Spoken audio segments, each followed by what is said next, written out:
私の名前はめぐみ。私は小さい時から裕福とは言えないような家庭で育った。それでも両親からの深い愛情を受けて育ててもらったのだ。両親は自営業でいつも仕事が忙しそうだった。この自営している店は私の祖父の店だったらしい。祖父は私が幼い頃に亡くなっていたので、ほとんど記憶は残っていない。両親はその祖父が残した店を守っていたようだ。いつもお金がない家でごめんね。と母は私に謝罪することもあったが、私はお金がなくても幸せだと思っていた。私はここまで育ててくれた両親に恩返しがしたいと考え、高校には進学せず、そのまま働くようになったのだ。両親は私が進学しなかったことを気にしていたようだったが、気にしないで、私はお父さんとお母さんを支えたいの、といつもそう言っていた。私が頑張れば両親を楽させてあげられるんだとそう思っていたのだ。しかし私が19歳になった年に両親が立て続けに亡くなってしまった。私は若くして身寄りがいなくなってしまい、一人ぼっちで生きることになってしまったのだ。両親の店も私一人では維持することができない。最初は何とか店を残そうと尽力していた私だが、学のない私には経営をする力もなく、泣く泣く店を手放すことになってしまった。さらに中卒の私はとにかく就職活動に苦労した。当時中卒の私を正社員として雇用してくれる企業はどこにもなく、私は派遣としてとある工場に勤務することになったのだ。幸い他の社員たちはとても優しくて、何も知らない世間知らずな私にも親切にしてくれた。おかげで私は順調に仕事を覚えていったのだ。そして私に大きな転機が訪れた。ある日、社員の一人が私の元にやってきて、よければ一緒にどこかに出かけませんかとそう言ったのだ。まさかそんなことを言われると思わなかった私は、私ですかと思わず聞き返してしまった。これが私と夫の出会いだ。私と夫は何度かデートをしていくうちに付き合うようになり、それから1年後に結婚することになった。めぐみはいつも努力をしていて、俺はそんな姿が好きなんだ。俺が君のことをずっと守るから。と夫はそう言ってくれて、私はそれが心から嬉しかったのだ。私はまた家族を持つことができる。しかも今度は夫と2人で家族になっていくんだ。私はそんな気持ちになって胸がいっぱいになった。結婚前に一度義両親に挨拶に行ったのだが、夫の母親はすでに他界しているそうで、出迎えてくれたのは父親だった。夫の父親、つまり後の義父は、初めて会った私にとても親切にしてくれて、息子は至らない部分があるかもしれないけど、どうかよろしくお願いします。と言ってくれた。さらに、何か困ったことがあったらすぐに相談してくれ。と言ってくれて、とても頼りになる義父の姿に、私は泣きながらお礼を伝えたのだ。これからの私の人生はきっと幸せな日々になるのだろう。そう信じていた。しかし結婚してからすぐに、私は夫に対して違和感を覚えるようになってしまう。飯もまともに作れないのか？夫にそう言われ、思わずテーブルを見る。そこには私が作った夕食がしっかりと並べられていた。美味しくなかった？と恐る恐るそう聞くと、夫は舌打ちをして、品数が少なすぎるだろう。なんで煮物や野菜を用意できないんだ？と大声で怒鳴りつけてきたのだ。普段怒鳴られた記憶のない私は驚いて固まってしまった。その日を境に夫からのモラハラ行為は加速していったのだ。朝は私が夫より遅く起きると家の壁を叩きつけて起こしてきた。派遣ごときがこの俺よりも遅くまで寝ているとはどういうつもりだ？すみません。私は夫のことを怒らせないようにとにかく必死になって動いていたのだ。すると夫は私が何をしても逆らわないと確信したようで、夫のモラハラはどんどんひどくなっていく一方だった。夫は会社では優しい夫を演じ、家に帰ると私の仕事の失敗をしつこく何度も指摘するようになったのだ。私は家でも仕事でも気が休まらない日々が続き、一度だけ耐えられなくなって、お願いだから家で会社の話をしないでください、と夫に反論した。するとニヤニヤと笑っていた夫は、その表情が一変して怒り顔に変わり、なんだその態度は。俺は親のいないお前のために、こうやって不出来なお前のことを指摘してやってんだろうが。と激高して説教を始めたのだ。私はただ本当に辛くて、うつむくことしかできない。どうして夫はこんな風になってしまったのだろう。お前は俺に捨てられたら終わりだな。身寄りがないんだから黙って俺の言うことを聞いていればいいんだよ。わかったな。と夫はそう言うと満足したようで、そのままどこかに出かけてしまった。どこに行ったんだろう。気になったが、下手に連絡をすると何を言われるかわからない。もし夫から離婚を言い渡されたりしたら、私はまた孤独になってしまうんだ。絶対に別れられない。でも家ではモラハラを受けて、会社でも夫の目を気にしなければならないなんてきっと耐えられない。一体私はどうすればいいのだろう。追い詰められた私は一人になった部屋で静かに泣いた。そんな暮らしを続けて2年後、私たちの間には子供が生まれた。子供はとても可愛い娘だ。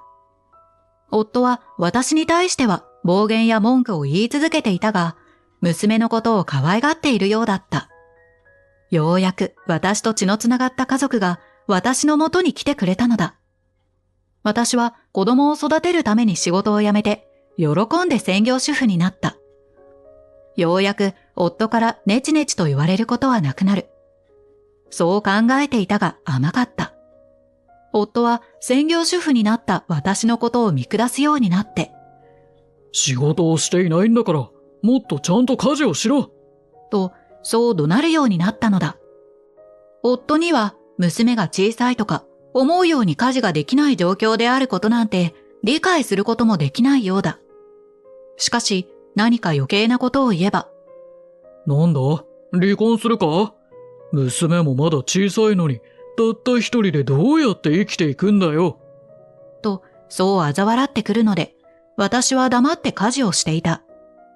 もし離婚したら、中卒の私はまず仕事を見つけられないだろう。そうなれば、小さな娘は生きていくことができないかもしれない。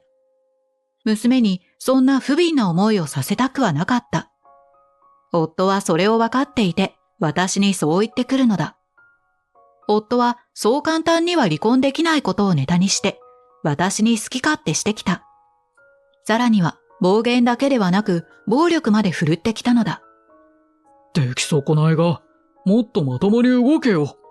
と、夫は掃除機をかけている私のことを背後から蹴ってきたのだ。いきなりのことで受け身が取れなかった私は、バランスが取れずに思いっきり転んでしまう。私が痛みに震えていると、夫は笑いながら、ちゃんと構えてろよ、だっせーな。と、心底見下した態度でそう言ってきた。私はそれを驚いて見ていることしかできなかったのだ。それからも私は娘のために我慢をして、夫からの暴言や暴力を受けながら暮らしていた。そんなある日、私は夫の浮気を知ってしまった。夫は風呂や寝室にまでスマホを持ち込んでいて、私はそれに不信感を持っていたのだ。ある日、夫がスマホを放置していたので、こっそり中身を見てみると、そこには夫と知らない女性が親密にやり取りをしているのが分かってしまった。私は夫が不貞行為をしていることがどうしても許せず、すぐに夫にこのことを問い詰めたのだ。夫に何か言い返されることなんて考えていられない。しかし、夫は謝罪をするどころか、私のことをじろりと睨みつけてきた。さらに、俺が浮気をしたのは、お前が至らないせいだろ。なんで俺が問い詰められないといけないんだよ。と逆に怒り出したのだ。開き直るつもり？人に暴力を振るって好き勝手しておいて、裏切りなんてありえないでしょ？と私は言い返したが、夫は私の髪をつかむと。うるせえな。今すぐに離婚してやってもいいんだぞ。俺は何も困らないからいいけど、お前は娘もいるから困るだろ？と、そう言って笑い出した。私はそれに関しては何も言い返せない。娘を引き合いに出されたら、私はどうしても反論できないのだ。もはや私には正常な判断ができなくなっていた。結局、この場も夫に言いくるめられ、私は黙って夫の浮気を受け入れるしかなかったのだ。そんな風に私はずっと我慢をしながら娘を育てていたのだが、ついに限界が来てしまったらしい。正月になり、我が家には親戚たちが集まっていた。30人前後はいるだろうか。たくさんの親戚たちが集まったことで、それなりに広い我が家はとても狭く感じた。しかし、そんな親戚が集まっているタイミングで、私は高熱が出てしまい、動くこともままならなくなってしまったのだ。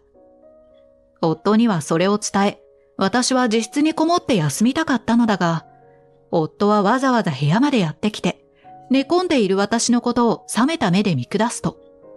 熱があるからってなんだよ。お前に熱があったら、俺が何かしないといけないのか？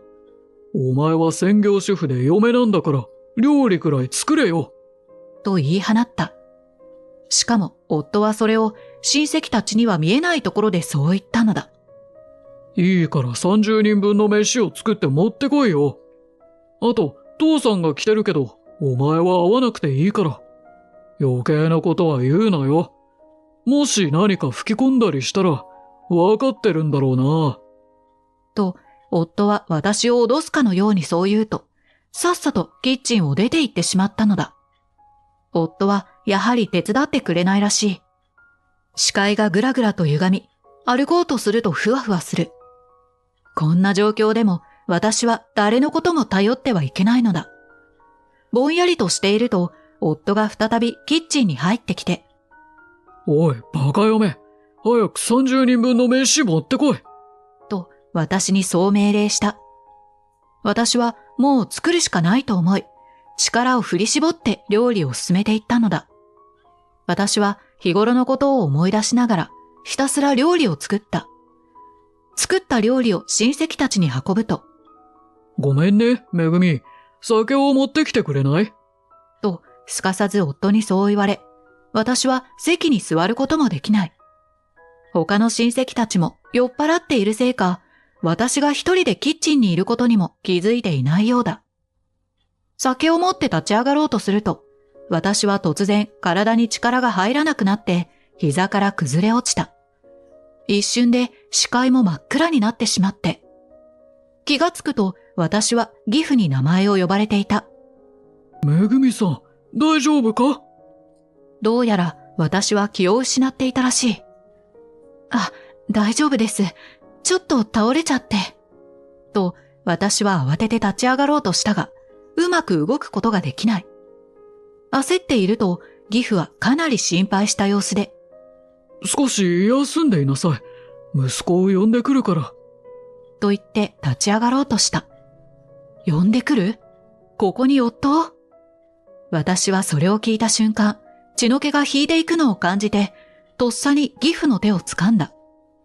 夫はダメです。すぐに動きますから呼ばないで。と必死の思いでそう伝えると、義父は驚きながらも、めぐみさん、大丈夫。じゃあ、落ち着くまで僕がいるから大丈夫だよ。と言ってくれた。きっと義父は夫に怯える私のことを不審に思ったかもしれない。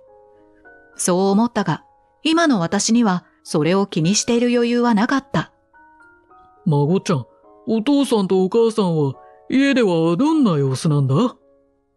私が少し落ち着いてくると、義父はそばにいた娘にそう聞いてきた。私はガクガクと震えてしまう。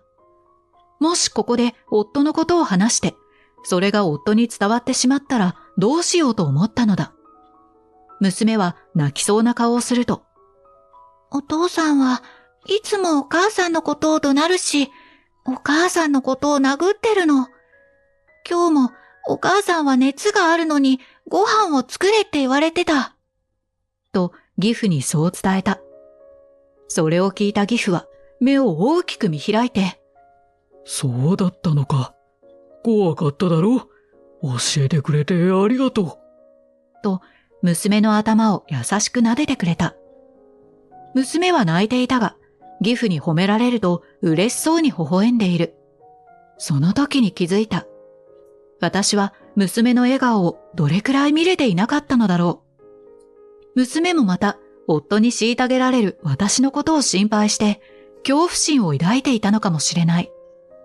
義父は私のことを優しく見つめると、めぐみさん、君に辛い思いはさせないから、ここは僕に任せてくれないか？息子の好き勝手にはさせないと約束しよう。とそう言ってくれた。義父は私と一緒に親戚たちの前に出ると、おい、ちょっといいか？と夫に向かってそう言った。夫は驚いた顔をして義父に向き直る。その場はシーンと静まり返り、親戚たちは二人のことを見ていた。義父はため息をつくと、お前は優しい子だと思っていたが、どうやら間違いだったようだな。めぐみさんは熱があるんだ。少し休ませてやってほしい。と親戚たちにそう言ってくれた。親戚たちも私の様子を見ると驚いた顔をして、そうだったのか？もしかして料理を作ってるのってめぐみさんだけなのか？と言ったのだ。聞けば親戚たちは夫から他にも手伝ってくれる人がいるからと、親戚たちがキッチンに来ないようにしていたらしい。そうか。お前はめぐみさんに料理作りを強要していたんだな。と義父がそう言うと、親戚たちも冷え切った目で夫を見ていた。違うって、めぐみができるって言うから。と夫は慌てて訂正しようとしていたが、私が話したと思ったようで、私を恨みのこもった目で睨みつけてくる。しかし義父はそれを見逃さなかったようで、なんだその目は。どうやら孫の言っていることは本当らしい。この人でなしが。と夫のことを怒鳴りつけた。義父はその場で夫の暴力と暴言についてを暴露して、夫は顔を真っ青にして否定している。私は義父に怒鳴られただけで小さくなっている夫を見た瞬間に強い怒りを覚えた。この男は自分よりも弱い人間にしか大きく出られない小さい男なのだ。こんな奴にあんな目に遭わされていたなんて。そう思った瞬間に私はきっと夫を睨みつけて、浮気のことを問いただした時みたいにもっと堂々と言い返せばいいじゃない。俺が浮気をしたのはお前が至らないせいだってあんなに自信満々に言ってたんだから。とそう言い放っていた。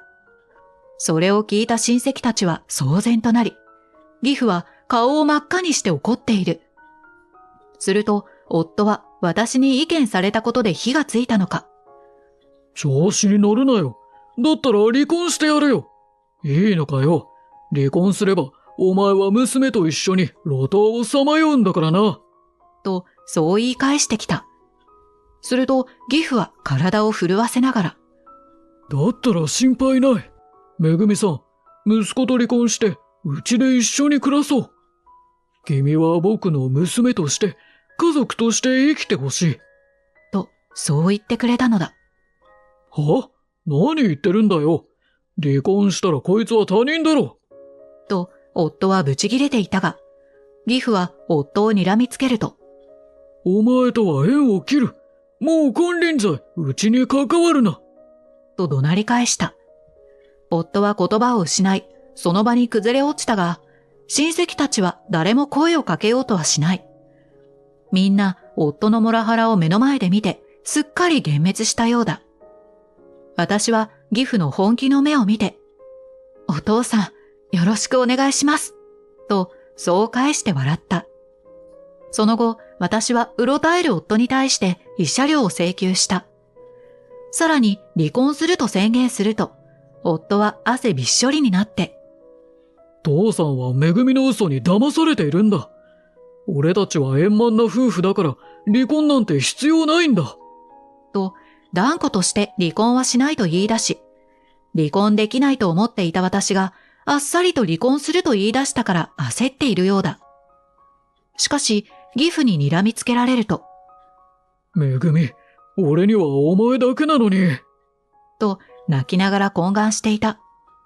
浮気相手のことはどうしたのだろう。どうせここで離婚をやめれば、夫はまた元に戻って私に容赦ない暴力を振るってくるのだろう。私は冷めた目をして、私はあなたがいなくても大丈夫です。さようなら、と言い放ってやった。これがとどめとなったのか、夫は泣きながら離婚と慰謝料の支払いに同意した。そして無事離婚が成立した後に、私は義父にある秘密を打ち明けた。それは夫に関する秘密だ。私は会社を辞めた後も仲の良かった社員と交流を続けていた。その社員が私にだけ教えてくれたのは、夫が会社の金を横領しているという話と、その証拠だったのだ。その頃の私はすでに夫からモラハラを受けていたので、いつか離婚をするときに一気に拡散してやろうと目論んでいた。義父は元夫のことはもう家族だけの問題では片付けられないと悟ったようで、この事実を元夫の会社、そして警察に通報したのだ。幸い証拠が揃っていたため、夫はすぐに逮捕されることになった。当然会社はクビになり、借金まみれになった元夫は、私や義父に助けを求めるかのように手紙を送ってきた。私たちはもちろんそれを無視している。現在の元夫のことはわからないが、おそらく今は孤独になってしまったのだろう。すべて元夫の自業自得だ。私は義父と養子縁組を組んで、義父と本当の家族になった。娘も義父改め父のことを気に入っており、家族の関係は極めて良好だ。これからは私を家族に迎えてくれた父のことを支えて、娘と3人で生きていきたいと思っている。これから本当の幸せをつかんでいくのだ。